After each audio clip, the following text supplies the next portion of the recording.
성에서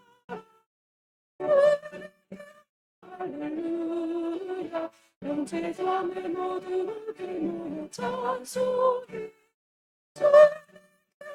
할렐루야 하나님을 찬양하며 크게 찬송 부르며 말도 거룩한 길로 기쁨으로 나아가 지도 잡으며 속히 들어가겠네 할렐루야 우리 받은 주님을 내하노도다 주님께 할렐루야 기쁜 찬송 부르면서 정답을 할렐루야 하나님을 찬양하며 그의 찬송을 말도 거룩한 길로 기쁨으로 나아가 쥐고 잡으며 속히 들어가겠네 주님께 할렐루야 잠시 후에 우리 모두 주를 보게 주님께 할렐루야 영광스러운 보좌 위에 거하신 주 할렐루야 하나님을 찬양하며 그의 찬송 부르며 말도 거룩한 길로 기쁨으로 나아가 쥐고 잡으며 속히 들어가겠네 할렐루야 만급의 성전을 서손을 높여서 주님께 할렐루야 영원토록 주의 복을 찬양하겠네 주님께 할렐루야 하나님을 찬양하며 그의 찬송 부르며 말도 거룩한 길로 기쁨으로 나아가 쥐고 잡으며 속히 들어가겠네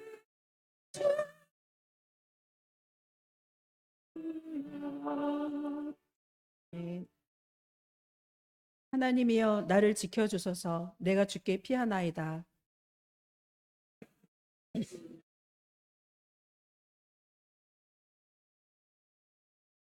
땅에 있는 성도들은 존귀한 자들이니 나의 모든 즐거움이 그들에게 있도다. 나는 그들이 드리는 피의 전제를 드리지 아니하며 여호와는 나의 산업과 나의 잔의 소득이시니 나의 분깃을 지키시나이다.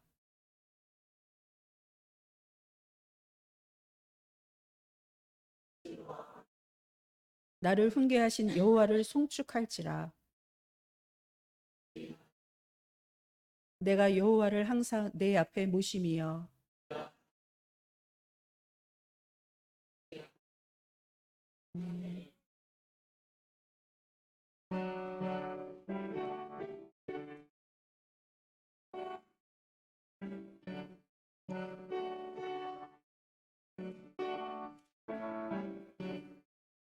나의 기쁨 나의 소망 되시며 나의 기쁨이 되시지 하나 불러서 찬송을 드려도 늘 하신 마음 은일세 나의 사모하는 선한 목자는 어느 또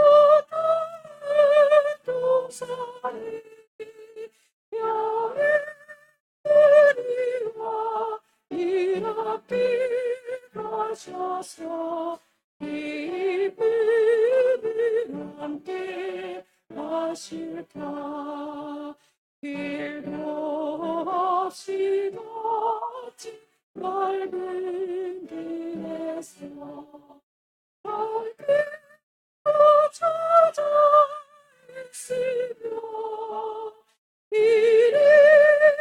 이리저리로 헤매는 모양 저 주로 가도다. 주의 자비로 평안하는 모든 자사도 버리며 주의 놀라운 진리 말씀에 전지가 나가도다. 나의 진정사랑 하늘 예수님 은사주 찬양하고 나의 생각과 나의 자소하는 오직 주 예수 은일세.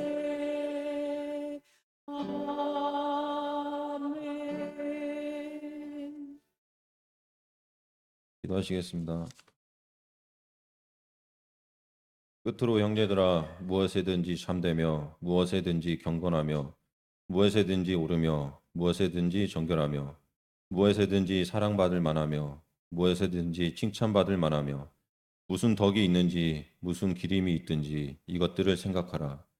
너희는 내게 배우고 받고 듣고 본 바를 행하라.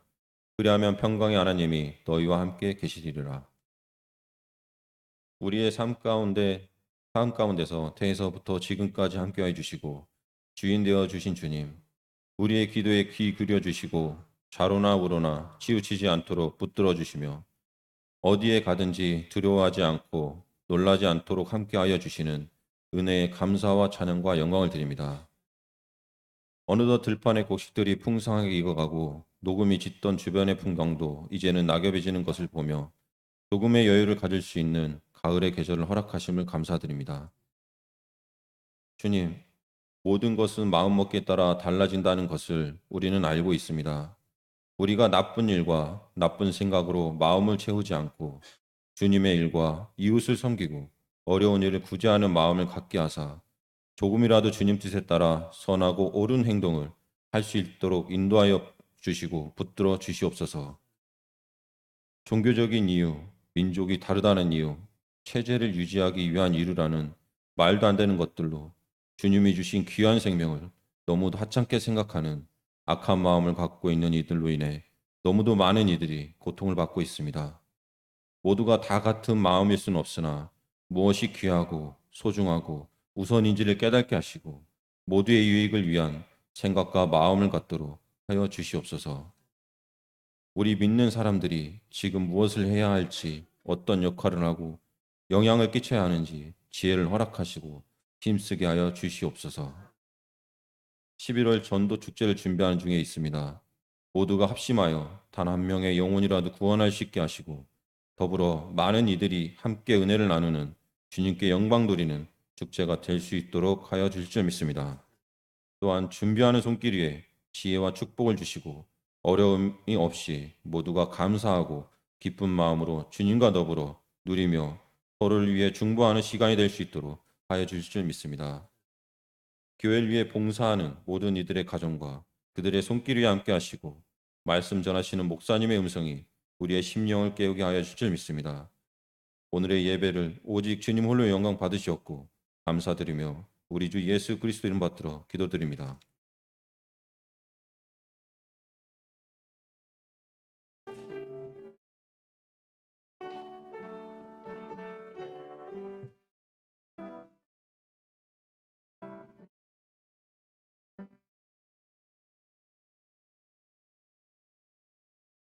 엎드려 평화 인사 나누시기 바랍니다.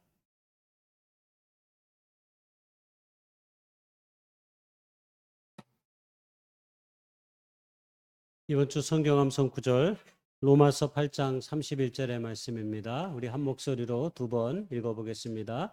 시작. 자기의 아들을 아끼지 아니하시고 우리 모든 사람을 위하여 내주신 이가 어찌 그 아들과 함께 모든 것을 우리에게 주시지 아니하겠느냐. 한 번 더 시작. 자기의 아들을 아끼지 아니하시고 우리 모든 사람을 위하여 내주신 이가 어찌 그 아들과 함께 모든 것을 우리에게 주시지 아니하겠느냐. 아멘.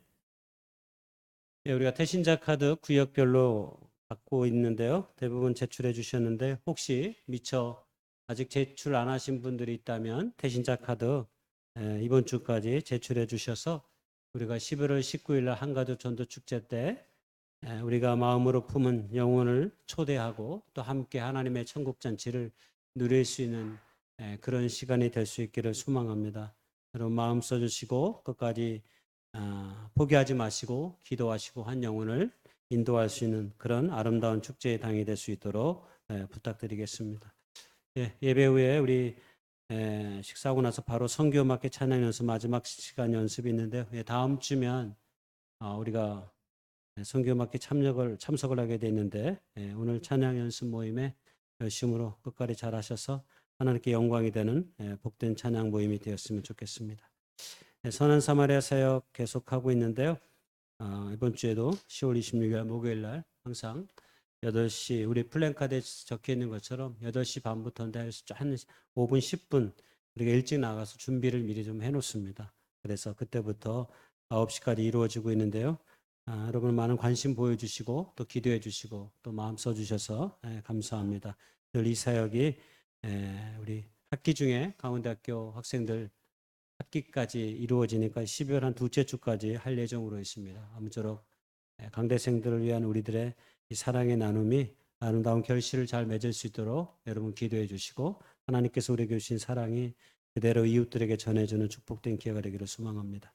누디아 김장바자에 하고 있는데 어떻게 다 바르셨어요? 물건은 다 팔아야 이게 또 맛인데 아직 많이 남았답니다. 안 사신 분들 하나씩 애써 구입하셔서 바자의 물품이 안 남도록 여러분이 협조를 잘 해주시면 좋겠습니다. 새우 다 필요하잖아요. 김장 안 하시는 분 없죠? 새우는 반드시 춘천교 바자에서 새우젓은 반드시 춘천교 바자에서 구입한 걸로 김장을 담그셔야 김치가 맛있습니다. 서울에 가서 사오지 마시고 여기서 사셔서 김장 맛있게 담글 수 있기를 바랍니다. 선교음악회 티켓 어떻게 계좌 남았어요? 네. 요즘은 계좌이체가 다 됩니다. 현금을 안 갖고 다니시는 분은 김인혜 집사님의 계좌로 오늘 보니까 누디아에서 그 계좌번호를 이렇게 해놨더라고요. 요즘은 뭐 분식점에 가도 계좌번호를 다 적어놓더라고요. 왜 저도 핸드폰만 가지고 다니거든요. 카드도 안 가지고 다니고 아무것도 안 가지고 다녀요. 그래서 핸드폰으로 다 결제가 되니까 요즘은 다 그런 시스템으로 바뀌었으니까 시대에 부응하는 마음으로 여러분 혹시 미처 안 가도 계좌이체가 되니까 마음을 써주셔서 선교음악회도 그리고 김장바자회도 성황리에 잘 준비되고 마칠 수 있도록 여러분의 많은 관심과 참여를 부탁드리겠습니다. 강원 CBS에서 28주년 기념음악회 콘서트 오페라를 전성 무료로 한다고 합니다. 이런 거 서울에 가서는 막 몇만 원씩 줘야 되는데 여기서는 이렇게 무료로 막 하더라고요. 그래서 백령 아트홀에서 선착순으로 원래 왔다 갔었는데 CBS 기술부장이 왔다 갔었는데 깜빡 잊고 자기가 세상에 티켓을 안 갖고 오고 그냥 포스터만 들고 왔더라고요. 그래서 제가 CBS 춘천 이사에 한 달에 한 번씩 있는데 몇 번 안 나갔어요. 그랬더니 아마 이 깜빡 잊고 안 갖고 왔나 봐요. 근데 이제 참석하면 그냥 앞에서 이렇게 주기도 한답니다. 그러니까 강원대학교 안에 있는 백령 아트홀에서 시간 되시는 분들은 가을의 아름다운 음악을 듣는 특별한 시간을 가질 수 있었으면 좋겠습니다. 우리 박영순 전원장님 오랜만에 우리 교회 오셨는데 박수로 한번 환영하겠습니다. 우리 그리스도교회 오랜 목회하시고 감사합니다.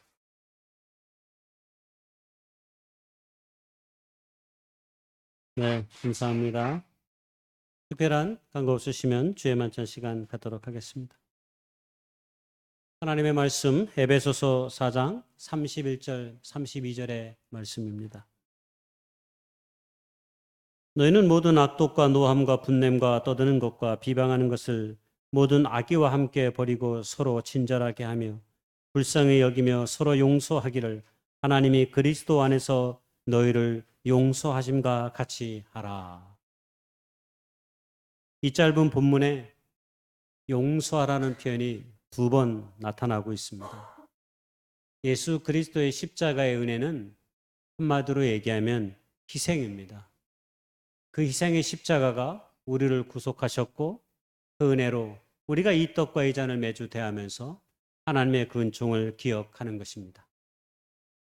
우리가 잘 알고 있는 일제강점기에 시인 윤동주는 십자가라는 시를 통해서 시대의 아픔과 민족의 아픔을 자기의 것으로 삼고 십자가의 길을 걷겠다라고 고백했습니다. 괴로웠던 사나이 행복한 예수 그리스도에게처럼 십자가가 허락된다면 모가지를 들이우고 꽃처럼 피어나는 피를 어두워가는 하늘 밑에 조용히 흘리겠습니다. 라고 마지막 구절에 고백한 윤동주의 이 시는 자기 희생입니다. 내가 시대의 아픔을 내 것으로 안고 묵묵히 나를 희생하고 그 길을 걷겠다라고 고백하는 것이죠. 기독교의 신앙의 진수는 자기 희생입니다. 그러나 오늘날 자기를 희생하여 그 길을 걷고자 하는 사람들이 그렇게 오늘날 많지는 않습니다. 많은 사람들이 내 삶, 내 마음 챙기기도 힘들다라고 고백하고 있기 때문입니다. 그러나 언제나 성경의 말씀을 읽다 보면 주님께서는 언제나 우리에게 희생의 그 길로 우리의 삶을 인도합니다. 우리가 믿음을 갖고 신앙을 고백한다는 것은 이 땅 가운데서 예수 그리스도의 십자가의 은혜를 기억하며 힘겨운 삶과 신앙의 고투가 우리의 삶 가운데 있어야 한다는 것을 말해주는 것입니다. 이제 십자가 더 이상 그것이 누구의 것이 아닌 내 것임을 기억하면서 우리가 매주 때는 이 떡과 이 잔을 통해서 하나님의 놀라운 사랑을 기억하며 나아갈 수 있기를 주님의 이름으로 축복하고 소망합니다. 우리가 떼려고 하는 이 떡은 예수님의 몸을 기념해서 우리가 함께 나누고자 하는 것입니다. 떡을 위한 분명의 기도가 있겠습니다.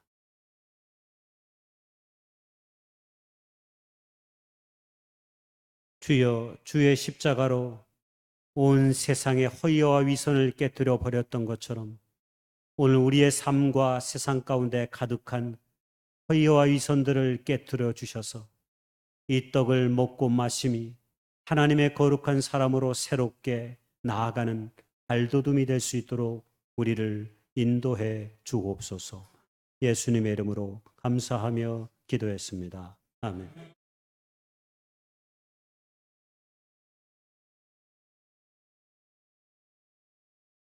주의 이름으로 세례받으신 분들이 일어나셔서 이 떡에 함께 참여하실 수 있습니다.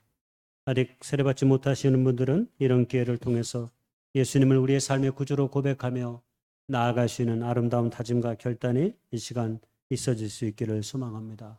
기도하며 함께 나아가겠습니다.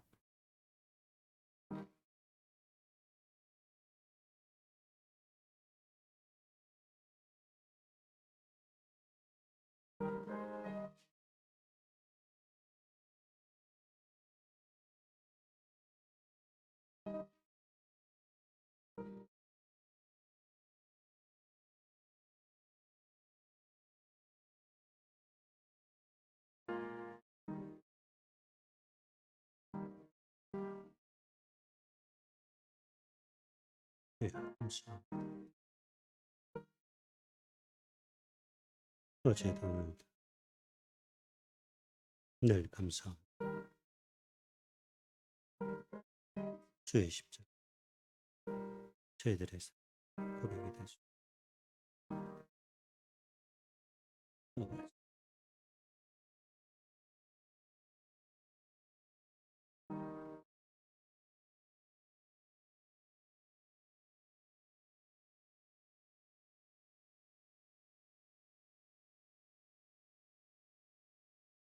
우리가 받으려고 하는 이 잔은 주님의 보혈의 피를 기념해서 함께 나누는 것입니다. 이 잔을 위해 기도하겠습니다. 주님, 우리를 불쌍히 여겨 주옵소서. 통진 세상에 길을 잃지 않도록 우리를 이끌어 주옵소서. 이 잔을 통해 주님의 십자가 희생과 사랑을 배우기를 원합니다. 우리의 몸을 들여 주의 영광이 나타날 수 있도록 인도해 주시옵소서. 예수님의 이름으로 감사하며 기도했습니다. 아멘.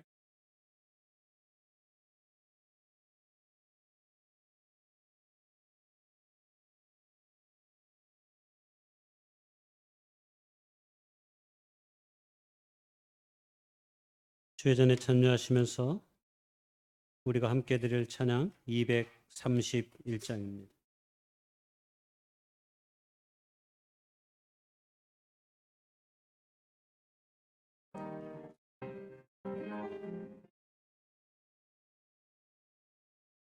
우리 다 같이 무릎 꿇고서 주의 몸인 이 떡을 깹시다. 우리 주 앞에서 무릎을 꿇을 때에 자비를 베푸소서. 우리 다 같이 무릎 꿇고서 주의 피 잔을 듭시다. 우리 주 앞에서 무릎을 꿇을 때에 자비를 베푸소서. 우리 다 같이 무릎 꿇고서 우리 하나님 찬양 드리세. 우리 주 앞에서 무릎을 꿇을 때에 자비를 베푸소서. 봉헌하겠습니다.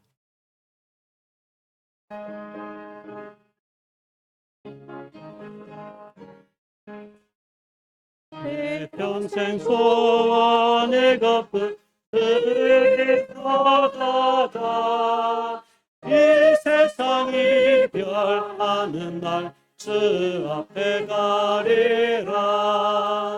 금같이 헛된 세상 일 취할 것은 뭐냐. 이 수고만 하여도 헛된 것뿐일세. 불같은 시험 많으나 겁내지 맙시다. 구주의 권능 크시니 이기고 남겠네. 금보다 귀한 믿음은 참복을 들도다. 이 진리 믿는 사람들 다 복을 받겠네. 달같이 빠른 걸음을 주의 뻗기세. 온몸과 마음을 바치고 비옵소서. 일하세. 아멘.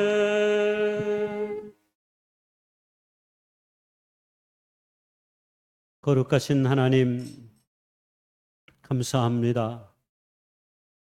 아름답고 축복된 가을의 시간을 우리의 삶 가운데 허락하여 주셔서 우리의 모든 삶이 하나님의 거룩한 은총의 그늘 속에 있음을 깨달아 알 수 있도록 인도해 주신 것을 감사합니다. 머리에서부터 가슴까지가 가장 먼 여행이라고 그 누가 말했는데, 오늘 저희들의 삶 가운데서 그 말씀이 너무나 뼈저리게 우리의 삶 가까이 느껴지고 깨닫습니다. 주님, 우리들의 마음이 작아지지 않도록 도와주시옵시고, 믿음의 순간들을 더해갈수록 우리의 사랑과 우리의 믿음이 커져갈 수 있도록 인도해 주옵소서. 그리하여 우리의 이웃을 품는 우리의 그릇들이 더욱 커져서 아버지께서 우리에게 말씀하시고 명령하신 그 뜻을 이루어가는 저희들의 삶이 될 수 있도록 주님 도와주옵소서.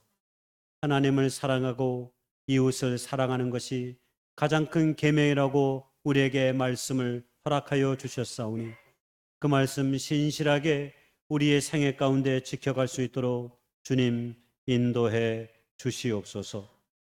한 손에 가득한 평온함이 두 손에 가득한 수고와 부보다 나음을 온전히 깨달아 알 수 있도록 인도해 주옵소서. 우리 안에 힘겨운 걸음을 걷는 이들을 축복하시고 그들의 작은 삶의 흔적들에 하나님의 은총의 기름을 부어 주시기를 소망합니다. 포기하지 않게 하시고 주를 향한 믿음으로 나아감을 통하여서 하나님께서 우리에게 주신 이 생애의 축복된 삶을 복 있게 보낼 수 있는 넉넉한 기쁨을 허락하여 주시옵소서. 주님이 우리의 생명의 바람입니다. 주님이 우리의 생명의 밥입니다. 우리를 온전히 인도해 주옵소서. 이웃을 향해 선한 사마리아 사역을 통해서 나아가게 하신 것을 감사합니다. 그 사역을 통해 만나는 영혼들을 가슴으로 안고 기도하며 나아가는 주님의 몸된 교회가 될 수 있도록 인도해 주옵소서. 주님의 사랑이 그렇게 우리의 가까운 곳에부터 시작하여 땅끝에까지 이르기를 소망합니다. 우리의 손이 작아지지 않게 하시고 하나님의 영광 가운데 거하게 하여 주옵소서. 여러 가지 제목으로 주님 앞에 온 마음과 정성을 들인 손길들을 기억하여 주셔서 단 하나도 땅에 떨어지지 아니하고 하늘로 상달되는 하나님의 거룩한 기도의 강구가 될 수 있도록 주님 축복하시고 인도해 주시옵소서. 예수님의 이름으로 감사하며 간절히 기도드렸사옵나이다. 아멘.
사무엘하 14장 25절 33절 말씀. 온 이스라엘 가운데에서 압살롬같이 아름다움으로 크게 칭찬받는 자가 없으니 그는 발바닥부터 정수리까지 흡이 없음이라.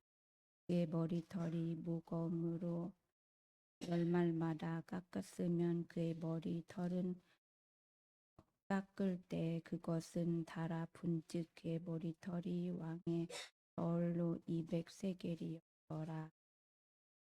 압살롬이 아들 셋과 딸 하나를 낳았는데 딸이 이름은 다말이라. 그는 얼굴이 아름다운 여자. 압살롬 이태 동안 예루살렘에 있을 땐 왕의 얼굴은 보지 못하였으므로 압살롬이 요암은 왕께 보내려 하여 압살롬이 요암에게 사람을 보내 부를 때 그에게 오지 아니하고 또 다시 그에게 보내된 오지 아니하는지라. 압살롬이 자기의 종들에게 이르된 보라, 요암이 밭이 내 밭 근처에 있고 거기 보리가 있으니 가서 불은 이르라 하니라. 압살롬의 종들이 그 밭에 불은 질렀더니 요암이 일어나 압살롬의 집으로 가서 그에게 이르되 어찌하여 내 종들이 내 밭에 불은 질렀느냐 하니 압살롬이 요암에게 대답하되 내가 일지의 사람들에게 보내 너를 이리로 오라고 청한 것은 내가 너를 왕께 보내 아뢰게 하기를 어찌하여 내가 그 술에 돌아가게 되었나이까. 이때까지 거기에 있는 것이 내게 나았으리다 하려 함이로다. 이제는 내가 너로 하여금 왕의 얼굴은 볼 수 있게 하라. 내가 만일 죄가 있으면 왕이 나를 죽이시는 것이 옳으니라 하는지라. 요암이 왕께 나아가서 그에게 아뢰매 왕이 압살롬은 부르니 그가 왕께 나아가 그 앞에서 얼굴은 땅에 떼어 그에게 절하매 왕이 압살롬과 입은 맞추니라. 15장 7절 12절. 4년 만에 압살롬이 왕께 아뢰된 내가 여호와께 서원한 것이 있사오니 청한 건대 내가 헤브론에 가서 그 서원을 이루게 하소서. 당신의 종이 아람 그 술에 있은 때에 서원하기를 만일 여호와께서 반드시 나를 예루살렘으로 돌아가게 하시면 내가 여호와를 섬기리라 하셨다. 왕이 그에게 이르되 편안히 가라 하니 그가 일어나 헤브론으로 가니라. 이에 압살롬이 정탐은 이스라엘 모든 지파 가운데로 보내 이르기를 너희는 나팔 소리를 들거든 곧 말하기를 압살롬이 헤브론에서 왕이 되었다 하라 하니라. 그때 성함은 받는 200명이 압살롬과 함께 예루살렘에서부터 헤브론으로 내려갔으니 그들은 압살롬이 꾸민 그 모든 일은 알지 못하고 그저 따라가기만 한 사람들이라. 제사 드린 때에 압살롬이 사람은 보내 다윗이 모사 길로 사람 아히도벨은 그의 성읍 길로에서 정하여 올지라. 반역하는 일이 커감에 압살롬에게로 돌아오는 백성이 많았지라. 아멘. 예, 오늘부터 다윗과 그의 사람들이라는 말씀의 제목으로 시리즈 설교를 몇 주에 걸쳐서 좀 하려고 합니다. 우리가 새벽 기도의 시간을 통해서 사무엘 하의 말씀을 지금 읽고 있는데 거의 다 이제 읽었습니다. 사무엘 하를 읽어가면서 굉장히 은혜되었던 그런 사람들, 그 다음에 다윗의 일대기를 우리가 생각해 보는데요. 그래서 그 속에서 제게 주어진 은혜의 말씀을 함께 좀 더 깊이 나누고 싶은 마음에 이 가을에 다윗과 그의 사람들이라고 하는 제목으로 몇 차례에 걸쳐 말씀을 나누려고 합니다. 그러면 사무엘 하는 다윗이 이스라엘의 왕이 된 이후의 역사를 다루고 있습니다. 그래서 사무엘 하는 다윗의 전기다 이렇게 말해도 과언이 아닙니다. 물론 사무엘 상에 보면 다윗이 어렸을 적에 이제 우리가 잘 아는 골리앗을 물리친 이야기, 광야에서 어려움을 겪었던 많은 이야기들이 담겨 있습니다. 그러나 사무엘 하는 이스라엘의 유대의 왕부터 시작해서 이스라엘의 왕이 되기까지, 그리고 왕이 된 이후에 벌어지는 일련의 역사를 다루고 있기 때문에 진정한 다윗의 이야기 이렇게 말할 수 있습니다. 그래서 다윗의 그 진정한 그 삶의 이야기를, 특별히 그의 삶과 함께했던 몇몇의 사람들을 함께 살펴보므로 우리가 그 은혜를 조금 나누고자 합니다. 오늘은 그래서 그 첫 번째로 저는 다윗의 이야기 가운데 가장 가슴 아프게 제 마음속에 새겨져 있고 다가오는 사람이 있는데 그 사람이 바로 다윗의 셋째 아들 압살롬입니다. 그래서 압살롬에 관한 이야기를 제가 첫 번째 다윗과 그의 사람들이란 제목의 첫사람으로 제가 뽑아봤습니다. 제가 이 압살롬을 늘 가슴 아프게 생각해요. 사무엘을 늘 읽다 보면 이 압살롬이 늘 마음에 걸립니다. 어떻게 이런 삶을 살 수 있었을까?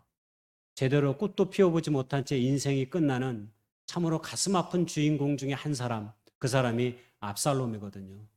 근데 우리 민족의 역사에도 이 비슷한 사람이 있습니다. 그의 아버지도 비슷하고 그의 아버지의 아들도 비슷합니다. 그 사람이 누구냐면 영조입니다. 영조. 여러분, 조선시대 가장 오랜 기간 통치했던 왕이 영조입니다. 53년간 통치했습니다. 그리고 가장 오랫동안 장수왕도 영조입니다.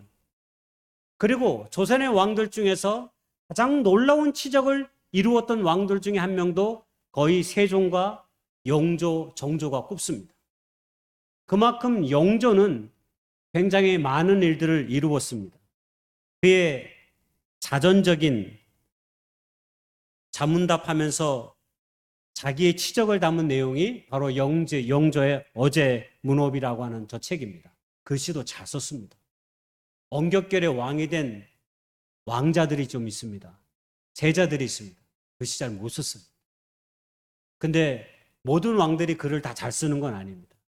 근데 영조는 특별히 글자체가 지금 직접 쓴 겁니다. 저게 다르고 막 꾸미지 않고 대세에서 성군과 학군으로 불려지고 있는 사람이 대표적으로 이 영조입니다. 근데 영조가 벌인 일들 가운데 압살롬과 비슷한 사건과 일을 만들어냈는데 그게 뭔지 아시죠? 감이 조금 오시죠? 바로 기주에 가둬 죽인 사람이 바로 공교롭게도 영조입니다. 아들 세자를 기주에 9일 동안 가두어 죽인 사람이 바로 영조인 거죠. 그래서 저는 너무 일찍 넘겼네요. 네. 이 영조를 보면 아버지 다윗이 생각이 납니다. 그리고 사도세자를 보면 다윗의 아들 압살롬이 생각이 납니다. 너무 비슷할 정도로 그 내용이 닮아 있다라고 생각합니다.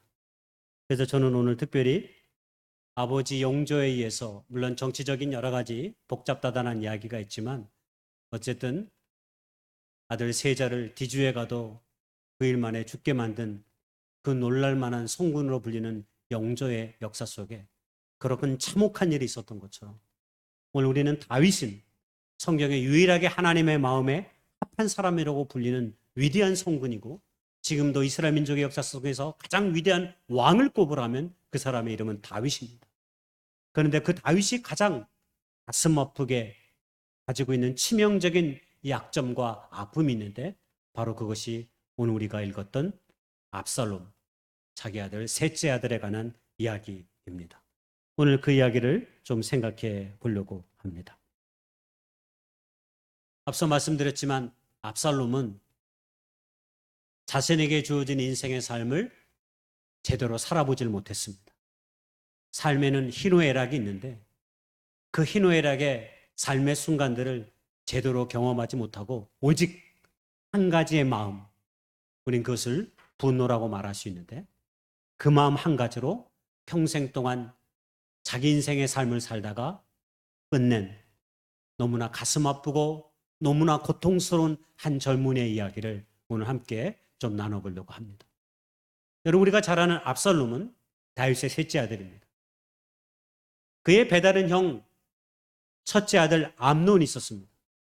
근데 이 암논이 바로 압살롬의 누이 동생인 다말을 좋아했습니다. 그래도 그것이 지나쳐서 결국 아버지를 속이고 다말을 속이고 결국 겁탈을 했습니다. 그리고 나서 모욕까지 주어서 그를 쫓아보냈습니다. 이거는 있을 수 없는 일이었습니다. 그러나 있을 수 없는 일이 왕실에서 벌어졌습니다. 그래서 압살롬은 이 일이 중차대하기 때문에 당연히 아버지 다윗이 이 문제를 공정하게 처리할 것이라고 믿었습니다. 그러나 아무리 시간이 지나도 다윗은 암논에 대한 처사를 다루지 않았습니다. 암논은 왕실 순위 1순위였습니다. 가만히만 있으면 다윗의 뒤를 이어서 왕이 될 수 있는 흔히 말한 세자입니다. 그렇기 때문에 다윗은 왕실의 1순위인 암논의 죄를 알면서도 약간 묵인한 것이 있었습니다. 암논도 마찬가지입니다. 그는 자기가 아버지 다윗의 일을 뒤를 이어 무소불위의 권력을 갖고 있음을 알고 있었습니다. 그래서 누이 동생 다말을 겁탈하였음에도 불구하고 어떤 회개나 잘못이 그에게 보여지지 않습니다. 도리어 자기가 겁탈한 다말을 엄청난 모욕을 주어서 쫓아보내는 거죠. 그 뒤로 암논에 대한 원한을 가졌던 압살롬은 누이 동생에 대한 분노의 마음을 가슴속 깊이 간직했습니다. 아버지에게 기대했지만 아버지는 공정한 처사로 이 문제를 다루지 않았습니다. 결국 압살롬은 스스로 이 문제를 해결하기로 결정했습니다. 여러분, 바로 그것이 암논을 죽이기로 작정한 것입니다. 그래서 양털을 깎을 때 왕자들을 초대했습니다. 아니, 왕도 초대했습니다. 그러나 왕은 그 자리에 가지 않았습니다. 그러나 자신이 못 가니까 왕자들을 대신 보낸 거죠. 초대된 왕자들을 잔치에 초대하였다가 틈을 타서 부하들을 시켜서 결국 암논을 살해해버리고 맙니다. 그리고 자기의 처갓집 달메의 집으로 3년 동안 피신해 있습니다. 3년이 지난 후에 다윗의 첫 번째 군대 장관이었던 요압이 어느 정도 다윗의 마음이 풀어진 줄 알고 설득해가지고 결국 압살롬을 예루살렘으로 데려옵니다. 그런데 데려왔지만 2년 동안 다윗은 압살롬을 만나지 않습니다. 여전히 그는 냉랭한 마음으로 그냥 암논을 죽였던 것에 대한 도리어 마음의 분노를 갖고 압살롬을 냉랭하게 대합니다. 2년이 지난 후에 너무나 화가 났던 압살롬은 자기를 냉대하게 대한 아버지 다윗을 용서할 수 없어서 결국 요압을 통해 아버지를 마주하게 합니다.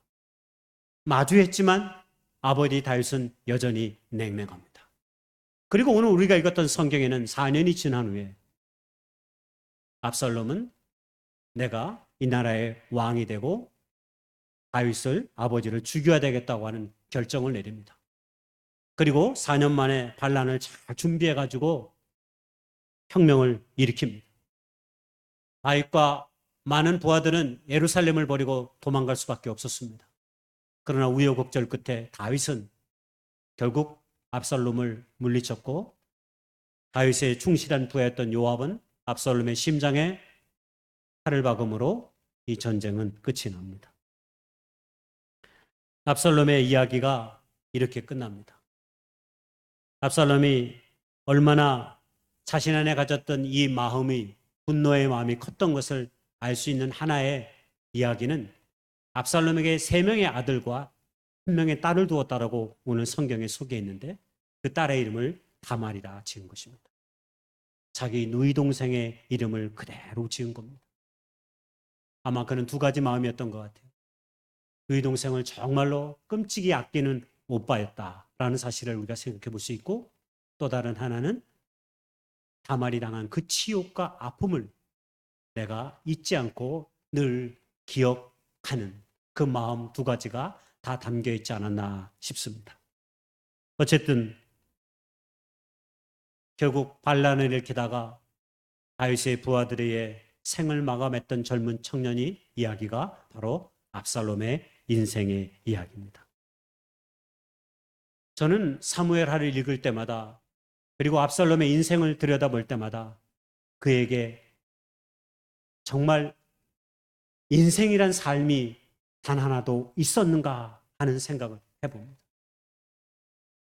여러분, 인간의 삶은 때로 우리가 이렇게 가을이 되면 한 번쯤 가을에 정취를 맛보기 위해서 산에도 가고 놀러도 가고 또 쉬기도 하고 좋은 친구와 만나서 차도 마시고 뭐 이런 즐거움과 기쁨을 누릴 수 있잖아요.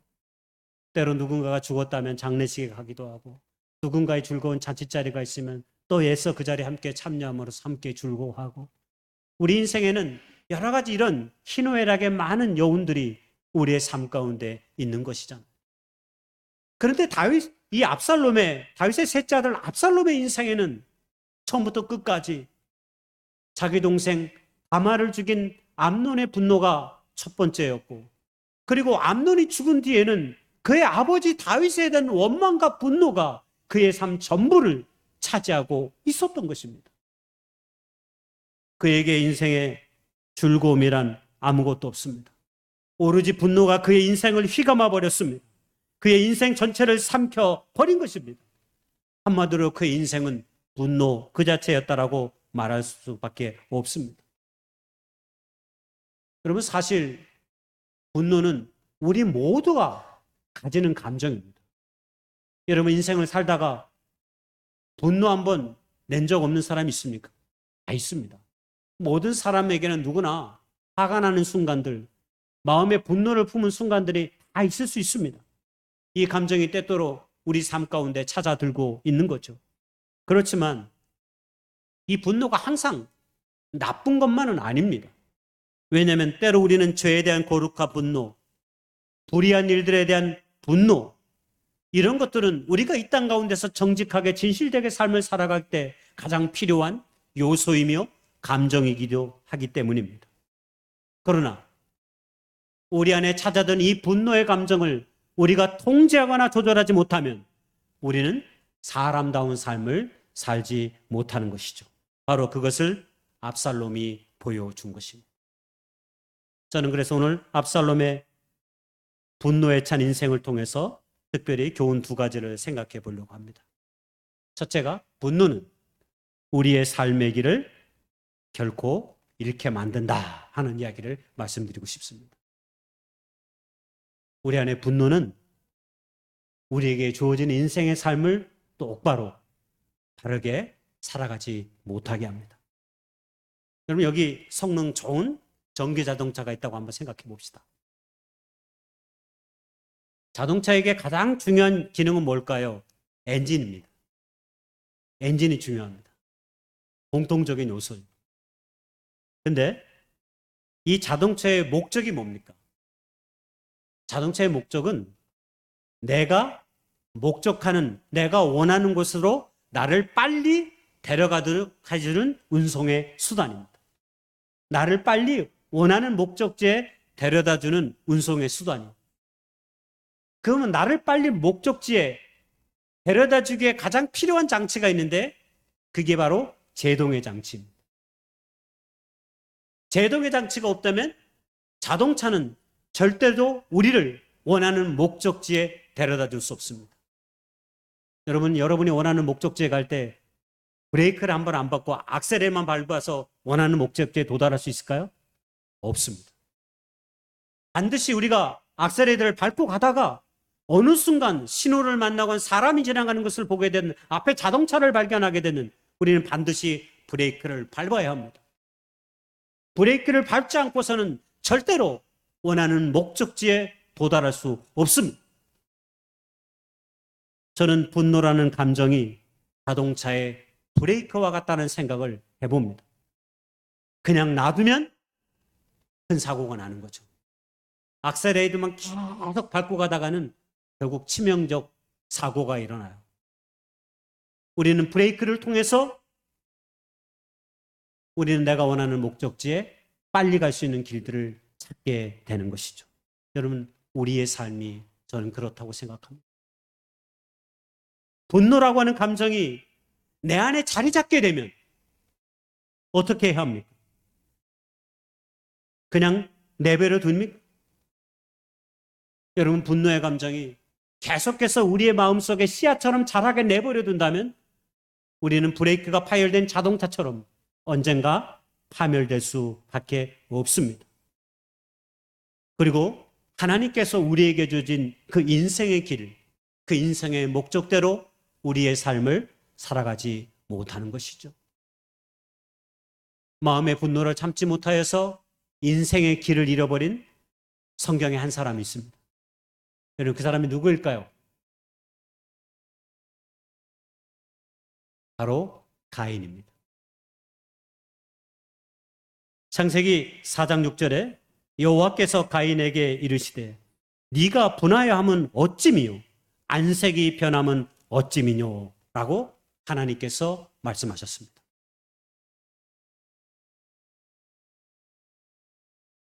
아담에게 가인과 아벨이라고 하는 자녀가 있었는데 가인과 아벨이 하나님께 제사를 드렸습니다.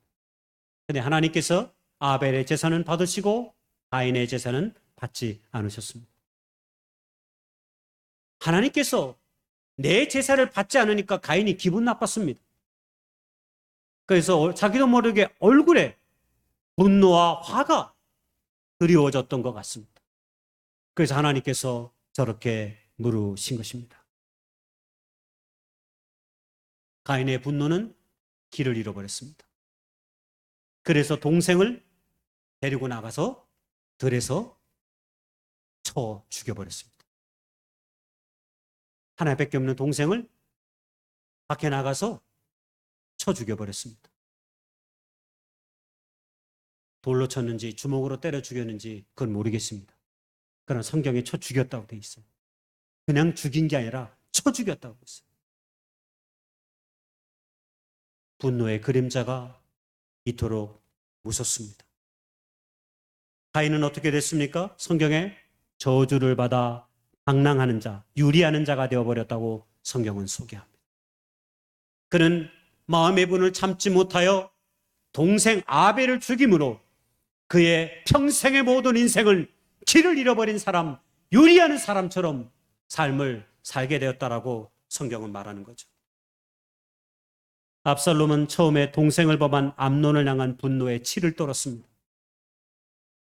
어떻게 오빠가 돼서, 아무리 배다른 오빠지만 어떻게 동생을 범할 수 있는지.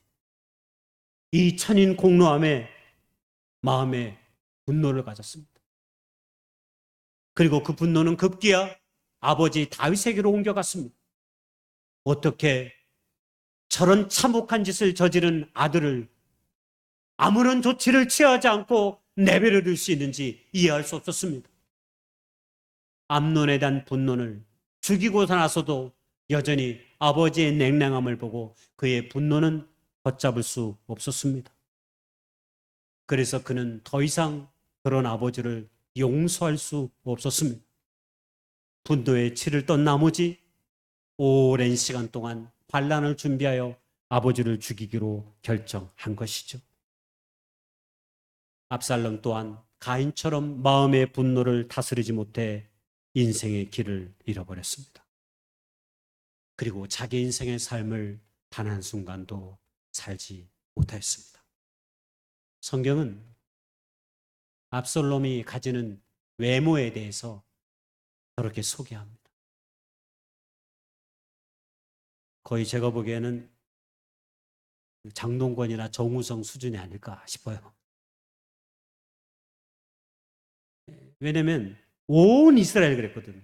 온 이스라엘 가운데 압살롬 같이 아름다움으로 크게 칭찬받는 자가 없었다. 대한민국에서 제일 잘생긴 사람 하면 누굴까요? 네, 다 자기가 보고 싶은 대로 보고 하는데, 물론 이현숙 집사님에게는 김장훈 집사님이 계시겠지만, 우리 사람들은 다 각기 다른 이렇게 인물들을 미남으로 꼽아요. 근데 많은 사람들이 공통으로 뽑는 미남들이 있어요. 그 중에 한 사람이 이제 정우성, 장동호 같은 사람 아닌가? 요즘은 또 이런 얘기하면 젊은 친구들은 몰라요, 그 사람들이. 적어도 누구요? 찬우? 차은우? 전 누군지 모르겠어요, 차은우가. 그 다음에 또 잘 나가는 가수들, 매딘족 그 가수 있잖아. 예? BTS. 요새 BTS 나오는 유명한 인물들. 저는 한 사람도 모르지만, 그 이름을 모르지만, 그 BTS의 어떤 그 가수들도 유명하다고 그러더라고요. 잘생겼다고 그러더라고요. 예. 근데 압살롬의 외모가 이렇대요. 그의 외모만큼이나 그가 또 왕자였잖아. 그러니까 모든 것이 그는 완벽했던 거예요. 품위 있는 삶, 기족적인 삶, 그 땅 가운데서 그 누구도 견딜 수 없는 행복한 삶을 살아갈 수 있는 완벽한 외적 조건이 그에게 갖추어졌어요. 그렇잖아요. 잘생겼지, 가진 것도 많지, 힘도 있지. 세상적으로 보면 바랄 것이 아무것도 없는 존재. 여러분, 그게 압살롬입니다. 근데 그의 마음에 분노가 찾아드니 자기 인생은 물론이요, 이스라엘 전체를 혼란 속으로 빠뜨려 버렸습니다. 이게 분노가 가지는 힘입니다. 자기 인생을 망치는 것은 물론이요, 그것이 온 이스라엘을 혼란 속으로 빠뜨리고, 우리가 지금 사무엘 하를 열심히 새벽에 읽고 있지만 그 혼란은 얼마나 큰 환란을 낳는지를 여러분 나중에 계속해서 제가 한두 번 좀 말씀드릴 기회가 있을 것입니다. 압살롬의 반란이 그냥 압살롬의 죽음으로 안 끝나요. 지파 간의 갈등으로 벌어나고 또 다른 반역으로 나타나고, 여러분 얼마나 참혹한 역사가 일어나는지 몰라요. 여러분, 이게 한 사람의 분노가 가지는 파장이에요. 이 파장이 얼마나 커가는지 여러분 사무엘하를 한번 읽어보시면 느낄 수 있어요. 여러분, 지금 분노는 개인뿐만 아니라 국가 간에도 평화의 길을 잃게 만드는 것을 우리가 지금 하마스와 이스라엘 전쟁 간에 이루어지는 이 전쟁을 보면서도 우리가 목격하지 않습니까? 팔레스타인과 이스라엘은 오랜 세월 동안 서로를 향한 분노의 감정이 그들의 민족을 지배하고 있습니다. 그래서 그들은 무엇이 옳고 무엇이 평화의 길인지 알면서도 자신들의 삶과 역사 속에 오랫동안 지속되었던 그 분노의 감정이 그 민족들을 평화의 길로 나아가기보다는 폭력과 수많은 생명들을 죽이는 참혹한 대가를 여전히 지불하면서도 그 분노의 감정을 거두기를 멈추지 않고 있는 것을 우리는 보고 있습니다. 성경은 우리 안의 분노는 반드시 잠재워져야 된다라고 말합니다. 제가 좋아하는 말, 신앙은, 그리고 인생은 언제나 반응입니다. 어려움, 슬픔, 고통이 우리 안에 찾아들 때 우리가 분노의 감정으로, 두려움의 감정으로 방치하다 보면 결국 우리는 우리가 살아가는 삶의 길을 반드시 놓치게 되어 있습니다. 서구의학 가운데 수백 가지의 정신병 가운데 유일하게 한글로 된 병명이 있습니다. 그게 뭘까요? 예, 화병입니다. 화병은 HWABYUNG로 써져 있어요. 화병으로. 이거 한국 사람들이 만든 이 화병이 서구의학의 정신병의 일환으로 딱 등재되어 있습니다. 유일하게 한글로 화병. 화병. 화 해놓고 딱 슬롯이 되어 있어요. 왜? 화가 일으키는 병이다 라고 소개하고 있는 겁니다. 여러분, 성경 속 분노의 기운은 에베소 4장 26절, 7절, 전도서 7장 9절에 나와요. 분을 내어도 죄를 짓지 말며 해가 지도록 분을 품지 말라. 급한 마음으로 노를 바라지 말라. 노는 우매한 자들의 품에 머무림이라. 여러분, 성경의 이 교훈 가운데 중요한 공통점이 하나 있습니다. 받으셨어요? 시간과 관련되어 있습니다. 시간과. 그리고 그 분노를 간직하는 거예요. 머무른다. 해가 지도록 분을 품지 말라는 것은 분노가 우리 안에 찾아들게 되면 그것을 계속 키우지 말라는 거예요. 담아두지 말라는 거예요. 뒤에 있는 말도 마찬가지입니다. 노는 우매한 자들의 품에 머무른다. 어리석은 사람들은 마음의 분노를 계속 간직한다. 마음의 화를 계속 간직하는 사람들은 우매한 자들이라고 오늘 성경은 우리에게 말합니다. 사실은 의사들도 분노를 우리 마음에 오래 담아두면 우리의 육체의 건강도 상하게 한다라고 말합니다. 여러분, 제가 찾아보니까 분노가 우리 안에 다가오게 되면, 우리 안에 간직하게 되면 의사들이 말하는데 사람의 몸에 뇌에 가장 치명적인 영향을 미친대요. 뇌에. 특히 전두엽. 사람들이 화났을 때의 이야기를 한번 기억해 보라고 말한대요. 그렇게 물어보면 화났을 때의 기억만으로도 사람은 전두엽에 반응을 일으킨대요. 여러분, 이 전두엽이 기억력과 사고력을 담당하는 뇌의 기능을 갖고 있습니다. 우리 안에. 사고력과 기억력을 담당하는. 무슨 말일까요? 그러면 화났을 때의 기억을 생각하는 순간 우리의 사고력을 잃게 만든다는 거예요. 분노했을 때의 기억, 내가 엄청난 화를 냈을 때의 기억, 그런 기억을 자꾸 떠올리는 순간 우리는 절제된 사고를 하지 못하게 된다는 거예요. 우리의 뇌가 급속하게 손상된다는 이야기를 의사들이 합니다. 그렇습니다. 분노는 우리가 오랜 시간을 두고 담아두어야 할 것이 아닙니다.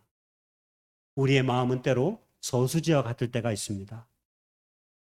저수지의 물은 농사철에 생명의 식수로 작용합니다. 그래서 농업 용수, 제 이름 용수. 제가 생명의 물을 주는 사람이거든요. 용수. 네. 저수지의 그 물이 농사철에 생명의 용수로 작용하는 거예요.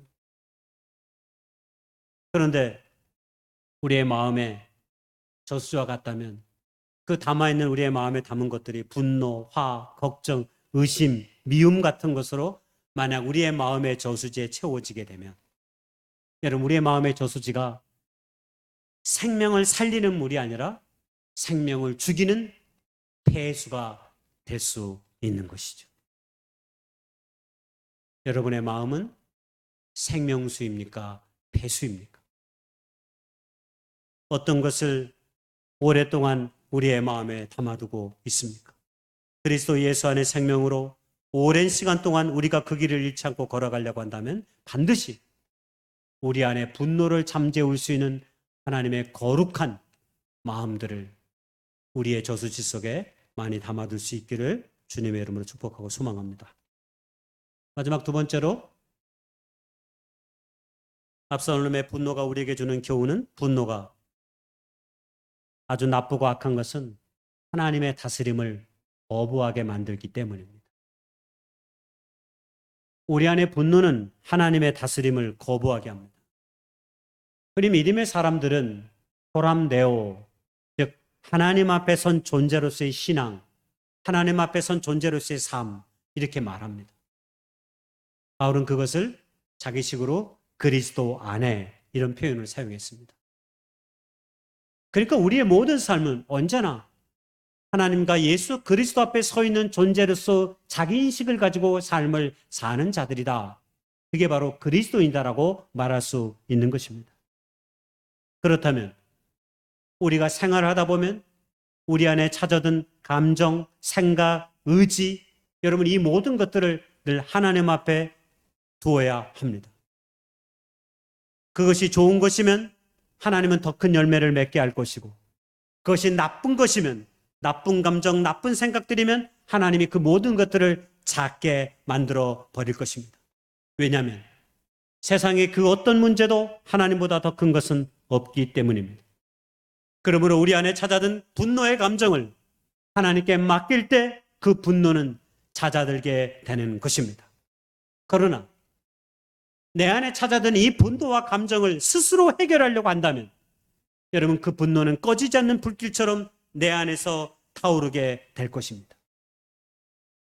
잠언서 29장 11절의 말씀에는 어리석은 자와 지혜로운 자의 중요한 한 가지 차이점을 우리에게 소개하고 있어요. 여러분 그게 뭡니까? 어리석은 자는 자신의 감정을 조절하지 못하는 자, 지혜로운 자는 자기 안에 찾아든 감정을 늘 조절하는 자로 성경은 소개하고 있습니다. 내 안에 찾아든 감정을 조율할 수 있는 사람이 지혜자다라고 하는 겁니다. 여러분 그래서 우리 신앙의 바른 신앙의 표준은 지정의입니다. 즉 우리의 생각과 감정과 의지가 하나님 안에서 바르게 균형 잡혀 있을 때 우리는 바른 신앙의 삶을 산다라고 말할 수 있는 것입니다. 어느 하나에 치우치게 되면 우리가 균형을 잃게 되고 우리가 무너지게 되어 있는 거죠. 여러분 우리가 성령 하나님을 보혜사 이렇게 말합니다. 예수님께서 세상을 떠나시기 전에 제자들에게 이런 말씀을 주셨습니다. 내가 아버지께 구하겠으니 그가 또 다른 보혜사를 너희에게 주사 영원토록 너희와 함께 있게 하겠다. 여러분 오늘 우리는 삼위일체 되신 하나님, 특별히 성령의 하나님을 우리가 모시고 사는 자들입니다. 우리 안에 역사하는 영은 성령님이십니다. 그리고 그 성령은 말씀을 통해 우리 가운데 함께 하십니다. 그러므로 이 성령 하나님이 이 하나님을 보혜사라고 말했는데 그 뜻은 다른 사람에게 도움을 베풀 수 있도록 곁에 부름받은 자, 조력자, 위로자, 상담자 이런 뜻을 갖고 있다라고 말하고 있습니다. 그렇습니다. 성령은 우리가 우리 인생의 삶을 바르게 걸어가도록 이끌고 도우시는 분 이렇게 말하고 있는 거죠. 우리가 흔히 성령에 충만해야 된다 이런 얘기 많이 합니다. 여러분 그 이야기가 무슨 말입니까? 세상이 주는 거짓된 가르침과 감정에 내 마음이 요동되지 아니하고 작은 감정에 치우쳐 내 마음의 중심을 빼앗기고 쓸데없는 걱정과 염려 속에 빼앗기지 않는 그 마음, 흔들리지 않고 하나님 안에서 정제되고 조율된 마음, 통제되는 그 마음을 우리는 그렇게 이야기하는 것입니다. 여러분 압살롬의 삶을 들여다보십시오. 압살롬의 삶에는 하나님에 대한 기도도 없고 자신의 모든 문제를 하나님께 맡기거나 의탁하지도 않습니다. 오직 자신이 분노의 심판자가 되어서 암논을 그리고 아버지 다윗을 정죄하려고 하는 모습을 처음부터 끝까지 일관되게 갖고 있습니다. 자기가 심판자입니다. 자신이 모든 것을 판단하는 심판자로 오직 압살롬은 서 있습니다. 그래서 다윗을 찾아가 진실로 대화를 청하거나 다른 방법을 찾으려고 하는 일체의 제스처를 취하지 않습니다.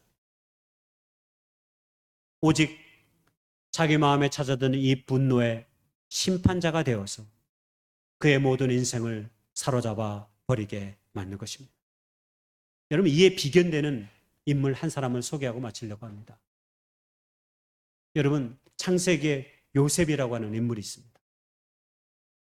요셉의 생애를 우리가 잘 압니다. 그는 어릴 때부터 꿈꾸며 사는 하나님의 거룩한 손에 붙잡힌 바 된 인생이었지만 어릴 때의 그의 꿈이 형제들의 마음을 상하게 했어요. 하늘의 해와 달과 달이 자기에게 절하고 심지어는 형제들도 다 자기에게 절한다고 하니까 형제들이 기분 나쁜 거죠. 그리고 아버지가 또 조금 편애했어요. 좋은 옷을 입히고 그랬거든요. 그래서 어느 날 도시락 배달 온 목자를 잘 양들을 치고 있는지를 살펴보라고 하는 아버지의 요구를 받고 심부름은 요셉을 노예로 팔아버리죠. 근데 요셉의 마음속에 분노가 자리 잡은 것이 없어요. 보디발의 집에 노예로 살면서도 그는 마음의 분노를 갖지 않습니다. 그리고 보디발 아내를 겁탈했다고 하는 모욕으로, 의심으로 감옥에 갇혀 있었지만 여전히 요셉의 마음은 하나님의 형통 가운데 있었다라고 성경은 이야기합니다. 무슨 말입니까? 그 하나님의 형통이 뭡니까? 제가 이 말씀을 준비하면서 이 하나님의 형통이 무엇인지를 제가 말씀을 준비하면서 깨달았어요. 그는 마음에 분노로 자기 자신을 가두지 않았던 것입니다. 하나님께서 나를 통해 이루고자 하는 일이 있기에 나를 이곳에, 나를 이 어려움 속에, 나를 이 고통 속에 때로 처하게 하셨구나. 바로 코람데오 하나님. 얼마든지 우리가 인간적으로 생각하면 분노의 감정으로 자신을 폭풍처럼 몰아칠 수 있었어요. 형제들에 대한 미움. 아니, 나를 어떻게 동생을 이렇게 죽이려 할 수 있고 이렇게 노예로 팔아버릴 수 있어. 이거 용서할 수 없어. 이런 마음으로 평생의 삶을 살아갈 수 있었지만, 그리고 얼마든지 형제들을 정죄할 수 있는 심판자의 위치에 그가 이집트의 총리가 되어 할 수 있었지만 그는 단 한순간도 그 마음으로 살지 아니하고 도리어 뭐라고 얘기합니까? 하나님이 큰 구원을 이루시기 위해 나를 형님들보다 먼저 이곳에 보내신 것입니다 라고 얘기합니다. 요셉에게 함께하는 하나님의 그 형통이 무엇인지를 제가 깨달았어요. 그는 늘 자신을 하나님 앞에 세워두었기에 그는 마음속 분노의 감정이 왜 없었겠어요? 있었지요. 있었겠지요. 당연히. 그러나 그 분노의 감정이 자기 안에서 씨앗으로 자라 자기의 삶을 삼키도록 내버려 두지 않았던 것입니다. 하나님께서 그 마음을 거두어 가도록 그는 아마 기도하였을 것이고 그렇게 모든 상황을 하나님께 맡기며 나아갔던 것입니다. 결론입니다. 4세기 이집트의 사막 수도사 에바그리우스라는 사람이 있는데요. 수도사들이 수도 생활하다가 범죄하기 쉬운 8가지 죄 가운데 하나로 바로 이 분노를 얘기합니다. 한마디로 분노는 오랜 동안 신앙인들이 경건의 삶을 살기 위해 극복해야 할 우리 안에 가장 중요한 악한 감정 중에 하나라고 보았습니다. 그렇습니다. 우리의 신앙과 우리의 삶에 가장 큰 경건의 적이 있다면 바로 그것이 분노입니다. 오늘날 우리가 살아가는 세상, 분노가 넘쳐나는 세상입니다. 그러나 세상이 분노 가운데 가득할지라도 우리의 삶조차도 분노로 가득 채워져서는 곤란합니다. 우리는 우리의 모든 삶의 감정, 우리의 모든 생각의 의식들을 때로 습관적으로라도 하나님 앞에 자신을 세워가야 합니다. 그래서 우리가 예배자의 모습을 회복해야 하고 기도의 자리에 여러분의 몸과 마음을 패역한 시대일수록 더 두어야 하는 이유는 거기에 있는 것입니다. 왜냐하면 하나님의 사람들은 선한 것으로 악을 이기는 자들이기 때문입니다. 분노가 여러분의 삶의 주인이 되지 않도록 오늘도 믿음으로 올곧게 세워지는 저와 여러분이 될 수 있도록 그렇게 기도하며 나아갈 수 있는 우리의 삶이 되기를 주님의 이름으로 축복하고 소망합니다. 우리 시간 잠시 기도하며 나아가기를 원합니다. 우리의 삶이 분노 가운데 거하지 않도록 우리 안에 찾아든 이 분노의 감정이 오랜 시간 동안 우리의 삶을 지배하지 못하도록 하나님 도와주옵소서. 성령님 나를 인도해 주옵소서라고 하는 그 믿음의 고백이 이 시간 우리 모두에게 있었으면 좋겠습니다. 우리 시간 잠시 기도하며 나아가기 원합니다. 거룩하신 하나님, 우리를 도와주시옵소서. 우리 안에 찾아든 때로 누군가를 미워하는 이 마음들, 용서하지 못하는 이 마음들, 주여 우리를 다스려 주시옵소서. 마음에 화가 잦아들지 않습니다. 그의 얼굴을 볼 때마다 우리 안에 찾아든 이 불편의 감정이 우리의 삶을 지배할 때가 때로 있음을 압니다. 그러니 주님이 용서해 주시옵소서. 우리의 마음을 주께서 다스려 주시옵소서. 아버지, 발밑에 서면 모든 사람들이 우리에게 존경하고 존대받아야 할 존재임을 주님 알게 됩니다. 우리 모든 사람들의 얼굴에 담겨진 하나님의 형상을 우리가 볼 수 있게 하시고 깨달을 수 있게 주시옵소서. 우리를 인도해 주옵소서. 예수님의 이름으로 감사하며 기도했습니다.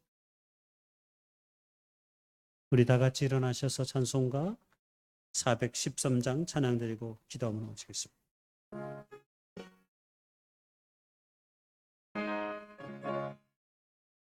내 평생에 가는 길 습탁하여 늘 잔잔한 강 같은지 금품 바로 무섭고 어렵든지 나의 영혼은 늘 편하다. 내 영혼 평안해. 내 영혼 평안해. 죄악에는 우리를 삼키려고 입 벌리고 달려와도 그 예수는 우리의 대장되니 끝내 싸워서 이기리라. 내 영혼 평안해. 내 영혼 평안해. 내 죄는 제주홍빛 같더라도 주 예수께 바라며 그 십자가 피로써 다시 세상 있는 보다 더 좋아리라. 내 영혼 평안해. 내 영혼 평안해. 저공중의 구름이 일어나며 그 나팔이 울릴 때에 주 오셔서 세상을 심판해도 나의 영혼을 없으리. 내 영혼 평안해. 내 영혼 평안해.